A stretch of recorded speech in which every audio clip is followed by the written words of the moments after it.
भारत एक कृषि प्रधान देश है। हमारे लघु और सीमांत किसान कृषि के साथ साथ पशुपालन में भी अपनी सक्रिय भूमिका निभा रहे हैं। इन्हीं किसानों के परिश्रम के फलस्वरूप आज भारत विश्व का सर्वाधिक दुग्ध उत्पादन करने वाला देश बन सका है।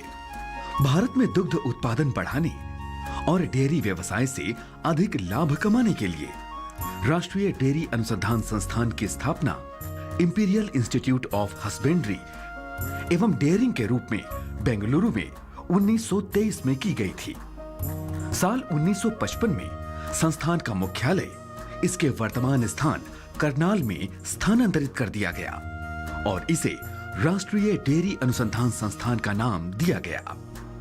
राष्ट्रीय डेयरी अनुसंधान संस्थान पिछले 98 साल से देश की पशुपालन और डेयरी विकास में सेवा कर रहा है। यह संस्थान बेंगलुरु में इंपीरियल इंस्टीट्यूट के नाम से स्थापित हुआ था और उसके बाद सन 1955 में यहाँ पर करनाल में जो एक सेंटर होता था यहाँ पर कैटल का, उसकी जगह पर ये नेशनल डेयरी रिसर्च इंस्टीट्यूट के नाम से ये स्थापित हुआ था। इस जो संस्थान का मुख्य उद्देश्य डेयरी में और पशुपालन में अनुसंधान करना, उसके जो साथ साथ जितने भी इसमें जो कैपेसिटी बिल्डिंग है, जन संसाधन है, उनका विकास करना और इसके तहत ये हमारा संस्थान बीटेक डेयरी टेक्नोलॉजी में एमएससी, पीएचडी और एमटेक की डिग्री प्रदान करता है। और इसके जो साथ साथ हमारे जो जितने भी हमारे जो किसान भाई हैं उनके लिए समय समय पर इस जो संस्थान के द्वारा पशुपालन में और डेयरी में जो ट्रेनिंग दी जाती है। और इसके अलावा यहाँ पर जो भी जो नॉलेज है, जो शोध है, जो अनुसंधान है, उसको हम स्टेक होल्डर तक या जो किसानों के दरवाजे तक पहुँचाते हैं।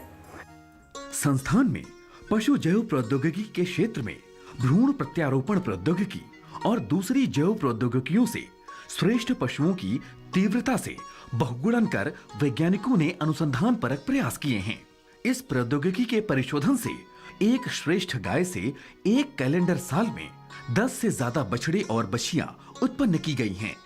राष्ट्रीय डेयरी अनुसंधान संस्थान को परख नली निषेचन और भ्रूण प्रत्यारोपण की प्रौद्योगिकी के प्रयोग से विश्व का सबसे पहला टेस्ट ट्यूब कटड़ा प्रथम उत्पन्न करने का गौरव प्राप्त हुआ है। क्लोनिंग टेक्नोलॉजी में हम उच्च गुणवत्ता वाले एनिमल को बहुत कम समय में बहुत अधिक संख्या बढ़ा सकते हैं। हमारा संस्थान पिछले 20 सालों से इस एरिया में काम कर रहा है और आज हमारे पास कई सारे नर और मादा भैंस के कटरी हैं। इस विधि से हम अच्छे नस्ल की नर जो कि अच्छा सीमेन देता है और अच्छे नस्ल की मादा जो कि उच्च मात्रा में दूध देती है का क्लोन कर सकते हैं या बहुत सारे नंबर बढ़ा सकते हैं। आजकल हम एक प्रोजेक्ट में काम कर रहे हैं जिसमें नर भैंसों जो कि अच्छी गुणवत्ता वाले हैं उनके बहुत सारे क्लोन पैदा करने पर आज हम काम कर रहे हैं। इस विधि में हम अच्छे नस्ल के भैंसे का चयन करते हैं और उसके शरीर से या उसके कान से एक छोटा सा उत्तक लेते हैं और उसको लैब में संवर्धन करते हैं जिससे कोशिकाएं बनती हैं। इन कोशिकाओं को हम केंद्रक रहित अंडाणु में फ्यूज करते हैं और लैब में भ्रूण का निर्माण करते हैं। इस भ्रूण को हम सरोगेट एनिमल जिसको आया बोलते हैं उसमें ट्रांसफर करते हैं और गर्भाधान की अवस्था जो कि 10 महीने 10 दिन का होता है उसके बाद एक कटरे का जन्म होता है। ये कटरा हूबहू वैसा ही होता है जिसके शरीर से हम टिश्यू और सेल लेते हैं। जब ये कटरा बड़ा होगा तो हम आशा करते हैं वैसा ही सीमेन पैदा करेगा जो कि जिससे हमने सेल्स लिए थे। इस उच्च गुणवत्ता वाले सीमेन का हम उपयोग गर्भाधान के लिए भैंसों में करेंगे और उससे जो प्राप्त कटरियाँ होंगी वो फ्यूचर में अधिक मात्रा में दूध देंगी। इससे हमारे देश में दूध की उत्पादकता बढ़ेगी और हमारे किसान भाइयों की आय में भी वृद्धि होगी। तो हम कह सकते हैं कि पशु नस्ल के सुधार में क्लोनिंग एक बहुत ही महत्वपूर्ण टेक्नोलॉजी है और आने वाले समय में पशु नस्ल के सुधार में यह एक क्रांतिकारी कदम होगा। डेयरी लाखों ग्रामीण परिवारों के लिए आय का एक महत्वपूर्ण माध्यमिक स्रोत बन गया है। विशेष रूप से सीमांत और महिला किसानों के लिए रोजगार और आय सृजन के अवसर प्रदान करने में इसकी महत्वपूर्ण भूमिका है। संस्थान में संकर गाय की प्रजाति पर शोध और विकास कार्य किया जा रहा है, जिससे पशुपालकों या डेयरी व्यवसायियों को अधिक दुग्ध उत्पादन मिल सके। संस्थान में इस समय लगभग 2000 पशु पाले जा रहे हैं। इनमें गाय, भैंस और बकरी की अलग अलग नस्लें शामिल हैं। संस्थान का पशुधन उत्पादन और प्रबंधन विभाग दुधारू पशुओं से अधिक दुग्ध उत्पादन और उनके प्रबंधन पर लगातार शोध कार्य कर रहा है। संस्थान की पशुशाला में लगभग 2000 पशु हैं, जिसमें गाय, भैंस और बकरियां हैं। गाय की जो मुख्य नस्लें हैं, देसी नस्लें, वो भारत की सबसे अच्छी और ज़्यादा दूध देने वाली नस्लें हैं, जिसमें गिर, साहिवाल, थारपारकर और एक संकर नस्ल की गाय है जो होल्स्टन फ्रीजन और थारपारकर के क्रॉस से बनाई गई है, जिसका दुग्ध उत्पादन देसी नस्ल की गाय से ज़्यादा है। भैंस की जाति नस्ल हमारी मुर्रा है, जो दुनिया की सबसे अच्छी और ज़्यादा दूध देने वाली नस्ल है। साहिवाल गाय में हमारे यहाँ 10 लीटर से लेकर 24 लीटर तक की दूध देने वाली गाय है और भैंस में भी इसी तरह 10 से 24 लीटर तक की दूध देने वाली भैंसें हैं। इन सभी गाय और भैंसों से हम बुल पैदा करते हैं, जिनसे अच्छी क्वालिटी का सीमन पैदा करके किसानों को उनकी गाय और भैंस की नस्ल सुधार के लिए दिया जाता है। इसके साथ साथ इन गाय और भैंसों का अनुसंधान कार्यों के लिए भी और शोध कार्यों के लिए प्रयोग किया जाता है, जिसमें इनकी जो पशु की समस्याएं हैं, जैसे पहले ब्यात की उम्र ज़्यादा होना, 2 ब्यात के अंतराल ज़्यादा होना जिससे देर में ये गाभिन होती हैं, और इनका जो दुग्ध उत्पादन है गर्मियों में वो कम हो जाता है।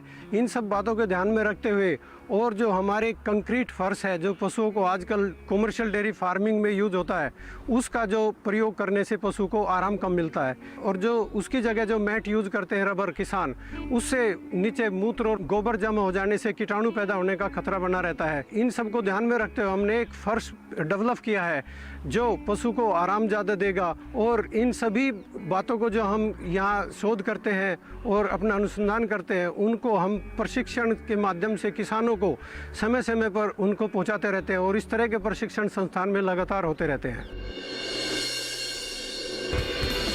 पशु पोषण और पशु प्रजनन में खनिज लवणों की काफी महत्वपूर्ण भूमिका होती है। ये खनिज लवण दुग्ध उत्पादन और इम्यूनिटी बढ़ाने का काम करते हैं।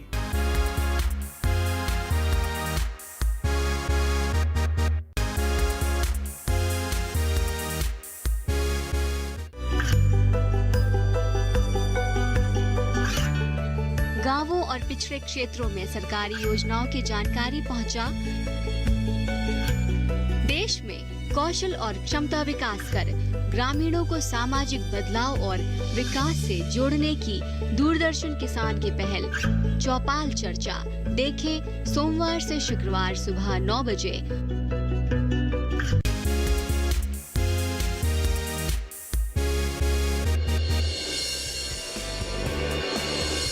इस जो संस्थान का मुख्य उद्देश्य डेयरी में और पशुपालन में अनुसंधान करना। सबसे बड़ा दुग्ध उत्पादक देश होने के बावजूद भी दूध और इससे निर्मित उत्पादों की निर्यात में भारत अभी काफी पीछे है। इस क्षेत्र में देश की हिस्सेदारी केवल 10% है। इसका प्रमुख कारण भारतीय पशुओं के दूध की गुणवत्ता का अंतरराष्ट्रीय मानकों पर खरा न उतरना है। संस्थान आंतरिक तंत्र में पशुओं के सोमेटिक सेल की मात्रा के मानक तय करने के साथ इनकी संख्या घटाने पर फोकस कर रहा है। इससे अंतरराष्ट्रीय कसौटी के अनुरूप दूध की गुणवत्ता बढ़ाने में कारगर मदद मिलेगी। जिस तरह हमारे रक्त में कोशिकाएं होती हैं, इसी तरह दूध में भी कुछ श्वेत कोशिकाएं आती हैं। ये जो श्वेत कोशिकाएं हैं ये 2 तरह की होती हैं। इसके अंदर एक तो दूध प्रोड्यूस करने वाली कोशिका होती है, और दूसरी कोशिका जो होती है वो जो है दूध के अंदर जो बीमारी होती है उसको लड़ने के लिए वो कोशिका पाई जाती हैं, जिसको हम अंग्रेजी में इम्यून सेल्स भी बोलते हैं। तो हमारे दूध के अंदर ये एक जो है नॉर्मल प्रतिक्रिया में ये सारी दूध कोशिकाएं आती हैं, और ये जो दूध कोशिकाएं हैं, जब भी पशु हमारा किसी भी तरह के स्ट्रेस में होता है या किसी के तरह के परेशानी में होता है तो उसके दूध के अंदर ये श्वेत कोशिकाएं बढ़ जाती हैं। तो श्वेत कोशिकाएं एक साधारण एक नॉर्मल पशु के अंदर जो है 1 लाख से 1.5 लाख के करीब होती हैं। हमारे भैंसों में ये कम होती हैं, गायों में कुछ ज़्यादा होती हैं। और जैसे जैसे इनमें थनैला रोग हो जाता है तो इन कोशिकाओं की संख्या बहुत ज़्यादा बढ़ जाती है। जब भी ये 2 लाख से ज़्यादा बढ़ जाती है तो पता लग जाता है कि ये कोशिकाएं जो हैं अब अंदर जो है शरीर के पशु के जो थन है, जिसको अयन बोलते हैं, अयन को खराब कर रही हैं। तो क्या होता है कि जैसे ही हम पशु को गंदी जगह पे रखते हैं तो उसके थन की जो नलकी होती है, उस नलकी के अंदर से जो है जीवाणु या कीटाणु अंदर चले जाते हैं। जैसे ही ये कीटाणु अंदर जाते हैं तो जो पशु की जो प्रतिरोधक क्षमता है, पशु जो है अपने सेल जो है, अपनी कोशिकाएं उनको लड़ने के लिए भेजता है। तो इससे क्या होता है, जो रक्त के अंदर जो कोशिकाएं हैं वो ज़्यादा से ज़्यादा दूध में आने लग जाती हैं। जो एक जो बैरियर होता है जो रक्त और दूध के बीच में होता है वो थोड़ा सा लीक होने लग जाता है। तो रक्त की ज़्यादा कोशिकाएं जो है दूध में आने लग जाती हैं। इससे क्या होता है, रक्त के अंदर जैसे सोडियम ज़्यादा होता है, क्लोराइड ज़्यादा होता है, ये सब चीज़ें दूध में आने लग जाती हैं। दूध में एक बहुत महत्वपूर्ण जो है चीज़ जो है दूध के संगठन के अंदर, जिसको हम लैक्टोज बोलते हैं, लैक्टोज की मात्रा कम हो जाती है। तो जब भी थनैला रोग होता है ये कोशिकाएं बढ़ जाती हैं। इन कोशिकाओं से बढ़ने से दूध की जो क्वालिटी है वो बहुत कम हो जाती है। इस दूध की क्वालिटी कम होने से हम दूध का जो भी प्रोडक्ट बनाते हैं उसकी जो शेल्फ लाइफ होती है, उसका जो टेस्ट होता है, वो सब खराब हो जाता है। तो ये श्वेत कोशिकाएं बहुत ही महत्वपूर्ण जो है एक रोल अदा करती हैं दूध के अंदर। और विदेश के अंदर जो है इन्हीं कोशिकाओं के ऊपर जो है जो दूध का प्राइस है या दूध की जो कीमत है वो दूध की कोशिकाएं गिन के दी जाती है। जबकि हमारे देश भारत में, हालांकि भारत हमारा नंबर 1 जो है दूध उत्पादन का देश है, लेकिन इसके अंदर अभी कोशिकाओं की संख्या नहीं गिनी जाती। लेकिन भविष्य में अगर हमारे जो डेयरी फार्मर हैं या किसान जो चाहते हैं कि उनका दूध की भी जो है ना मात्रा बढ़े और हम दूध को एक्सपोर्ट कर सके, तो हमें इन कोशिकाओं को गिनना पड़ेगा। और ये कोशिकाएं गिनने के लिए बहुत ही एक साधारण सा है जो हमारे फील्ड के अंदर लोग करते हैं। हम क्या करते हैं, दूध ले लेते हैं, दूध की एक स्लाइड बना लेते हैं, उस स्लाइड को हम डाई से स्टेन करके उसको माइक्रोस्कोप के नीचे काउंट करते हैं कितने सेल्स हैं, उनकी सेलों की गणना करते हैं और हमें पता लग जाता है कि इसके अंदर कितनी कोशिकाएं आई हैं। प्रश्न ये उठता है कि ये कोशिकाएं जो है हम कम कैसे कर सकते हैं। सबसे पहले तो आपने क्या करना है, आपका जो पशु है उसको साफ सुथरे स्थान पर रखिए, क्योंकि अगर नीचे से फर्श गंदा होगा या गोबर लगा होगा तो ये कोशिकाएं की संख्या बढ़ जाती है। उसके बाद जब भी आप पशु का दूध निकालते हैं तो पशु को आप जो है पहले नहलाएंगे, उसके अयन और थन को अच्छी तरह साफ करेंगे, और फिर अगर आप मशीन से दूध निकाल रहे हैं, आजकल किसान क्या करते हैं, कुछ ज़्यादा जो दूध देने वाले पशु हैं उनके लिए उन्होंने मशीनें भी रखी हैं। तो मशीन के अंदर एक दाब होता है जिसको हम वैक्यूम बोलते हैं। वो वैक्यूम जो है गायों में 360 मिलीमीटर होता है और भैंस में हम 400 के करीब वो वैक्यूम का प्रेशर देते हैं। तो एक बार आपने दूध निकाल लिया तो आपने ये भी देखना है कि उस मशीन का रख रखाव हर 6 महीने में हमने करना है, नहीं तो फिर जो है ना मशीन का दाब ज़्यादा होगा, थन खराब होंगे तो थन में कोशिकाएं ज़्यादा हो जाएंगी। और दूध निकालने के बाद एक और चीज़ जो हम किसानों को बताते हैं वो ये है कि दूध निकालने के बाद आपने पशु को खड़ा रखना है, क्योंकि जो थन की नलिका होती है उसके जो बाहर वाला छिद्र होता है वो काफ़ी देर तक खुला रहता है। तो अगर आप अपने पशु को बैठने देंगे एकदम धोने के बाद तो वो ठीक नहीं है। आप आधा घंटा अपने पशु को खड़ा रखिए, तो आप क्या करेंगे, आप उसमें जो है उसके आगे दाना डाल देंगे, तो आप दाना, पशु जो है दाना खाने में व्यस्त रहेगा और बैठेगा नहीं। उसके बाद आपने दूध निकाल लिया तो हम उसके बाद जो है एक टीट डिप सोल्यूशन बोलते हैं, टीट डिप के अंदर जो है आपने थन को जो है ना डुबोना है। उससे क्या होता है, वो जो टीट डिप होता है जो एक जो है आयोडीन की तरह होता है, वो बाहर उसका लेप बना लेता है, उससे जो है कोई भी कीटाणु या बैक्टीरिया जो है वो अंदर नहीं जाते। तो एक बार ये आपने दूध निकाल लिया, उस दूध निकालने के बाद आपने जब इसका ट्रांसपोर्ट करना है या इसको लेके जाना है तो 4 डिग्री पे लेके जाना है। तो ये सब चीजें जो है दूध की कोशिकाओं को एक सीमित मात्रा में रखती हैं, 1 से 1.5 लाख में। पशु पोषण और पशु प्रजनन में खनिज लवणों की काफी महत्वपूर्ण भूमिका होती है। ये खनिज लवण पशु वृद्धि, दुग्ध उत्पादन और इम्यूनिटी बढ़ाने का काम करते हैं। इसलिए पशुओं के पोषण के दौरान उनके चारे में उचित खनिज पदार्थों की उपलब्धता भी सुनिश्चित की जानी चाहिए। खनिज लवणों की कमी के कारण शरीर में बहुत सारे रोग उत्पन्न होते हैं, जैसे कैल्शियम की कमी के कारण मिल्क फीवर होता है, फास्फोरस की कमी के कारण पाइका रोग होता है, पाइका रोग में जानवर दीवारों को चाटने लगता है, मिट्टी को खाने लगता है, मैग्नीशियम की कमी से मैग्नीशियम टिटेनी हो जाती है, इसी तरह आयरन की कमी से शरीर में खून की कमी हो जाती है, कोबाल्ट की कमी से शरीर में विटामिन की B12 की कमी हो जाती है, अगर हम देखें तो 1 लीटर दूध के लिए 1.2 ग्राम कैल्शियम की आवश्यकता होती है। अगर हम जानवर को मिनरल मिक्सचर नहीं दे रहे हैं, खनिज लवण नहीं दे रहे हैं, तो क्योंकि 1 लीटर दूध के लिए 1.2 ग्राम कैल्शियम चाहिए, अगर हम नहीं दे रहे हैं तो स्वाभाविक है कि दूध देने की क्षमता कम हो जाएगी। अभी बहुत सारे अध्ययन में एरिया स्पेसिफिक मिनरल मिक्सचर बनाए गए हैं। एरिया स्पेसिफिक मिनरल मिक्सचर अलग अलग जगह के हिसाब से पशुओं की आवश्यकता के अनुसार और उस एरिया में होने वाले पशु के जो फोडर है उसमें उपस्थित जो खनिज लवणों का लेवल है उसके अनुसार अलग अलग विश्वविद्यालयों ने डेवलप किए हैं। इसलिए जब हम अपने पशु को खनिज लवण खिलाएं तो हम अपने एरिया में पढ़ने वाले कृषि विज्ञान केंद्र, अपने एरिया में पढ़ने वाले विश्वविद्यालयों के संपर्क से सहायता करके अपने पशु को वो वाला मिनरल मिक्सचर खिलाएं। अब पशु को मिनरल मिक्सचर या खनिज लवण खिलाने के फायदे क्या क्या हैं? एक तो इससे पशु की वृद्धि दर बढ़ती है, दूसरा पशुओं की उत्पादकता बढ़ती है, दूध देने की क्षमता बढ़ती है, तीसरा पशुओं की इम्यूनिटी बढ़ती है। इम्यूनिटी मतलब जो पशुओं में रोगों से लड़ने की क्षमता। अगर पशुओं की इम्यूनिटी अच्छी होगी तो उस पशु में बीमारियां कम लगेंगी। जब पशु बीमार कम होगा तो पशु की बीमारी पे खर्च होने वाले लागत में हमारी कमी आएगी। अब सवाल होता है कि हम पशु को कितना मिनरल मिक्सचर खिलाएं। हमें अपने दुधारू जानवर को 50 से 100 ग्राम मिनरल मिक्सचर खिलाना चाहिए। जो जानवर ज़्यादा दूध देते हैं 20 लीटर के आसपास, उनको हम 100 ग्राम तक खिला सकते हैं। जो हमारे एवरेज दूध देने वाले पशु हैं 7-8 लीटर 10 लीटर, उनको हम 50, 60, 70 ग्राम तक खिला सकते हैं। जो हमारे जानवर दूध नहीं दे रहे हैं उनको भी हमें 50 ग्राम खिलाना है, क्योंकि वो जानवर आज नहीं तो कल हमें दूध देंगे। दूसरा, जो हमारे जानवर के बच्चे हैं उनको भी हमें 25 ग्राम खिलाना है डेली, क्योंकि अगर हम उनको 25 ग्राम डेली खनिज लवण खिलाएंगे तो उससे क्या होगा कि उनकी वृद्धि दर बढ़ेगी और वो जल्दी दूध देने की क्षमता में आएंगे।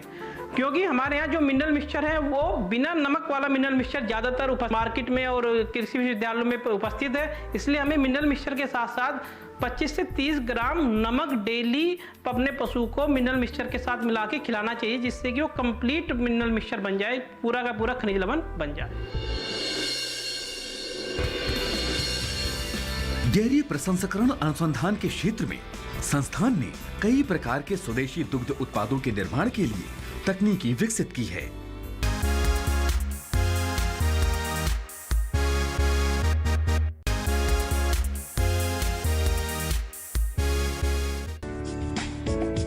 ये कामयाबी है अन्नदाता की।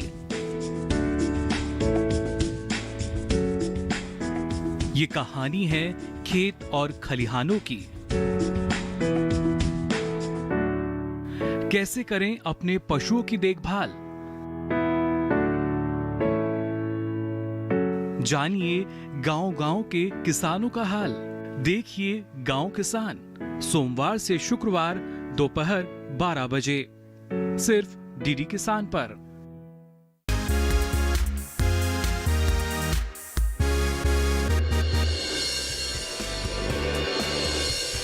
जब भी पशु हमारा किसी भी तरह के स्ट्रेस में होता है या किसी के तरह के परेशानी में होता है तो उसके दूध के अंदर ये श्वेत कोशिकाएं बढ़ जाती हैं। भारत के उत्तरी क्षेत्र में पशुपालन और फसल उत्पादन किसानों का प्रमुख व्यवसाय है।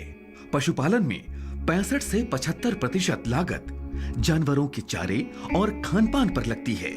इसलिए चारे के लिए क्षेत्र के अनुसार उपयुक्त फसल का चुनाव करना बहुत जरूरी हो जाता है।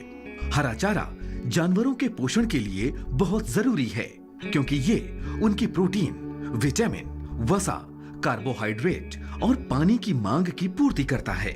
इसके साथ ही जानवरों को संतुलित आहार देने की बहुत जरूरत होती है, क्योंकि कम और अधिक आहार से पशु के प्रजनन पर विपरीत प्रभाव पड़ता है।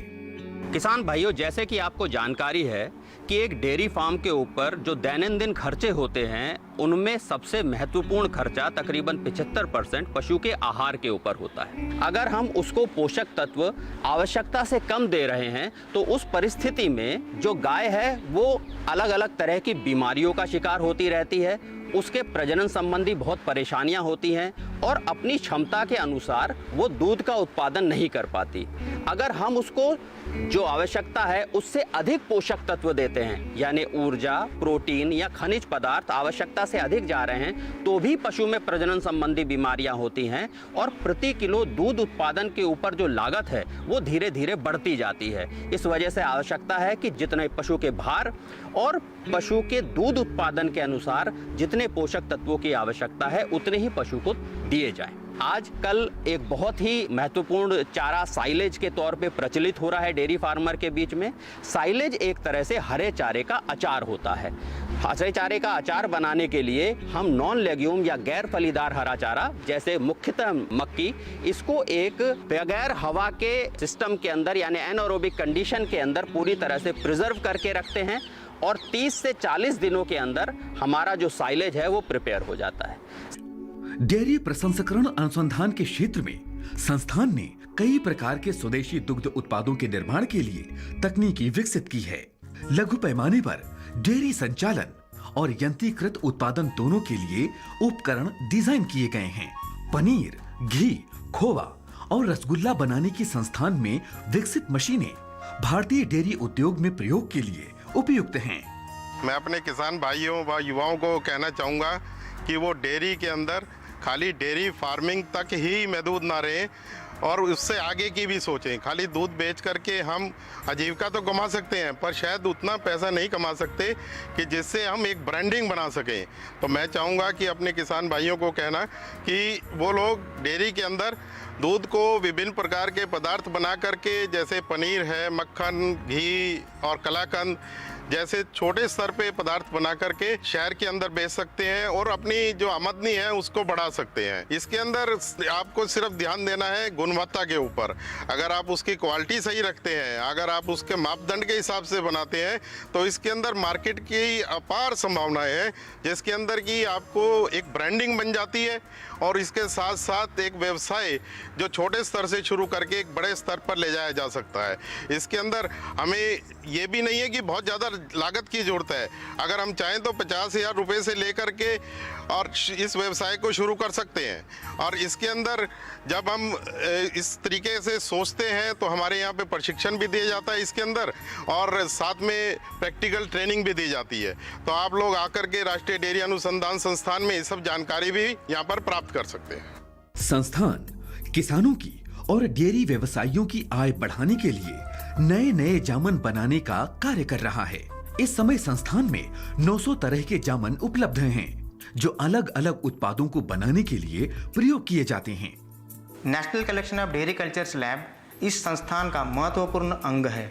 इसका कार्य नए जामुनों की खोज करना, उसका अभ्यास करना, नए पदार्थों के हिसाब से उसका चयन करना और यह जामुन फिर लोगों तक पहुंचाना। हमारे पास 900 प्रकार के विभिन्न जामुन हैं जो कि अलग अलग तरह के दुग्ध पदार्थों के लिए इस्तेमाल किए जाते हैं। इसमें कुछ जामुन ऐसे भी हैं जो कि कम वसा वाली दही, लस्सी, श्रीखंड बनाने के लिए काफ़ी उपयोगी पाए हैं। कुछ जामुन ऐसे हैं जो कि विटामिन तैयार करते हैं, वह विटामिन से भरपूर दुग्ध पदार्थ बनाने के लिए लाभकारी हो सकते हैं। किसान भाई और लघु दुग्ध व्यवसायी जो भी इस जामुन को प्राप्त करना चाहते हैं उनके लिए यह जामुन कम दामों पर उपलब्ध किए जा सकते हैं। ऐसे भी कुछ जामुन हैं जिसका इस्तेमाल करके कुछ वैल्यू एडेड डेयरी प्रोडक्ट्स बना सकते हैं जो कि किसान भाइयों एवं लघु व्यवसायियों को मुनाफा दे सकते हैं।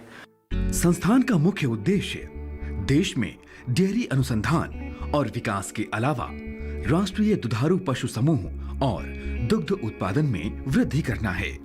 यही संस्थान है जिसमें पहला टेस्ट ट्यूब बेबी भैंस में हम लोगों ने पैदा की है और यहीं से ओवम पिकअप और IVF के द्वारा हमने साहिवाल जो हमारी देसी गाय है उसका हमने पहली बार पूरे विश्व में हमने एक जो उसकी बछड़ी हमने पैदा की है और जिसका होली नाम भी हमने रखा है। इसी मतलब संस्थान के द्वारा पहला वर्ल्ड का जो क्लोन काफ यहाँ पैदा हुआ है, गरिमा उसका नाम था। उसके अलावा अब तक हम 16 ऐसे भैंसों के काफ को हम बना चुके हैं। इसके जो साथ साथ हमारे अगर आप जो संस्थान की उपलब्धियों का आंकलन करें तो हमारा संस्थान सर्वश्रेष्ठ जो संस्थान का अवार्ड सरदार वल्लभ भाई पटेल अवार्ड जो ICAR का अवार्ड है वो ले चुका है। पिछले साल 72 एग्रीकल्चर यूनिवर्सिटीज़ में हमारा संस्थान फर्स्ट ये रैंक में रहा है। आज हम विश्व में दूध के उत्पादन में सर्वोपरि हैं। लगभग 179 मिलियन मैट्रिक टन दूध इस समय पूरे देश में पैदा हो रहा है और हम इस दिशा में लगातार काम कर रहे हैं और आने वाले दिनों में ये जो संस्थान इससे भी अच्छा जो काम करेगा, ऐसा मेरा मानना है। राष्ट्रीय अश्व अनुसंधान केंद्र की स्थापना 26 नवंबर 1985 को हिसार में हुई। इस संस्थान का एक कैंपस बीकानेर में है।